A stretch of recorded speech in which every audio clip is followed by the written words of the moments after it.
Hello বন্ধুরা, আসসালামু আলাইকুম। আশা করি আপনারা সবাই ভালো আছেন, সুস্থ আছেন। আমি আল্লাহর রহমতে ভালো আছি, সুস্থ আছি, আলহামদুলিল্লাহ। আল্লাহ পাকের কাছে লাখো কোটি শুকরিয়া আদায়। আল্লাহ তাআলা আমাদের সবাইকে সুস্থ রাখছে। আজকে হলো তৃতীয় ব্যাচের 10 দিন।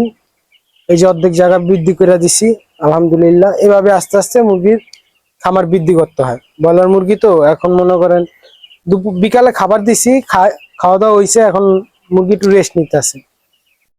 এখন মুরগির পানি যে পানিগুলো দিছে, পানির ভিতরে এই যে দেখেন প্রচুর পরিমাণ ভুসি। এই যে ভুসি যখন মুরগি দৌড়াদৌড়ি করে, এই যে দেখেন দৌড়াদৌড়ি করে, এগুলাতে ভুসি গেলে এই পানি খাইলে মুরগির গ্যাস হয়। আর গ্যাস হলে মুরগির বিভিন্ন ধরনের রোগ বালাই হয়। পানিটা এভাবে পরিষ্কার করে দিবে, এতে মুরগি পরিষ্কার পানি খাইলে মুরগির জন্য অনেক উপকার। সবাই এই জিনিসটা খুব ফলো করবেন। আর যে পাত্রে পানি শেষ হয়ে যায়, বিশেষ করে ওই পাত্রটা খেয়াল করবেন, পানির সাথে সাথে দেওয়ার চেষ্টা করবেন। এই দেখেন কি পরিষ্কার হয়েছে, বা একটু দেখো, এই দেখো, এই যে ময়লা পানিটা ফালা দিছে, এই যে পরিষ্কার হয়েছে, দেখছেন? আর এই যে দেন ময়লাগুলো, সবাই এভাবে পানি পরিষ্কার করে দিবেন। আর বিশেষ করে মুরগির ক্ষেত্রে পরিষ্কার পানি খুব উপকার। আর যদি ময়লা পানি খায়, মুরগির বিভিন্ন ধরনের রোগ বালাই হয়, যেমন চুনা পায়খানা, সবুজ পায়খানা ইত্যাদি। বিশেষ করে পানির পাত্রটা পরিষ্কার রাখার চেষ্টা করবেন। আর প্রত্যেক বেলায় পরিষ্কার পানি দেওয়ার চেষ্টা করবেন। আর পাত্রটা সুন্দরভাবে পরিষ্কার করে নেবেন, পারলে জীবাণুনাশক করে পরে পানির পাত্রটা পরিষ্কার করে নেবেন। ভাই, একটা খামার দিলে মনে হয় যে সহজ। খামারে পরিশ্রম করতে হবে, ভালো কিছু প্রফিট পাইতে হলে অবশ্যই পরিষ্কার পরিচ্ছন্নতা রাখতে হবে। এই যে আমার ভিডিওতে দেন খুব পোস্টপাস, আমি এখন ভিডিওর সামনে খুব পোস্টপাস আছি, কিন্তু খুব পরিশ্রম করি।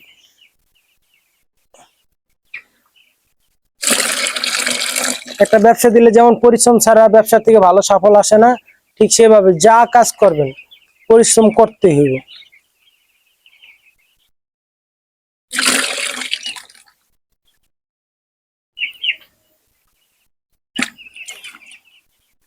পানির পাত্র থেকেই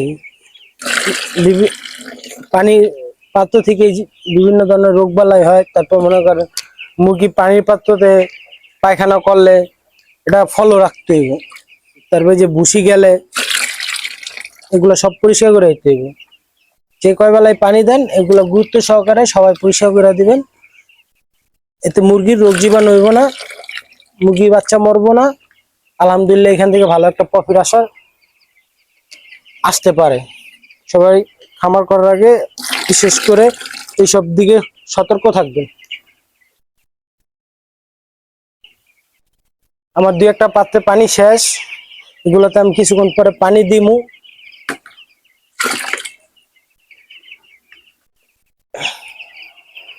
আর বিশেষ করে সবসময় ফলো রাখবেন খামারের জায়গাটা বৃদ্ধির ক্ষেত্রে। যত দিন যাবে আস্তে আস্তে মুরগির বাচ্চা বড় হয়, ওদের প্রচুর পরিমাণ জায়গা লাগে।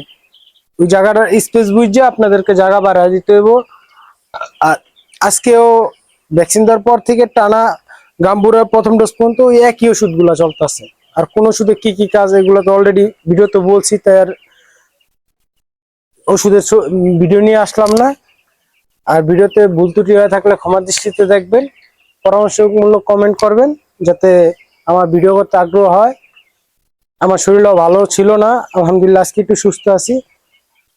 খামারের পিছে প্রচুর পরিশ্রম করতে হয়, তো যা খামারটা বৃদ্ধি করছি, খামার আসলে মনটা ভালো হয়ে যায়। সবাই টুকটাক খামার করার চেষ্টা করুন, যে যেই কাজই করেন তার পাশাপাশি খামার করার চেষ্টা করুন।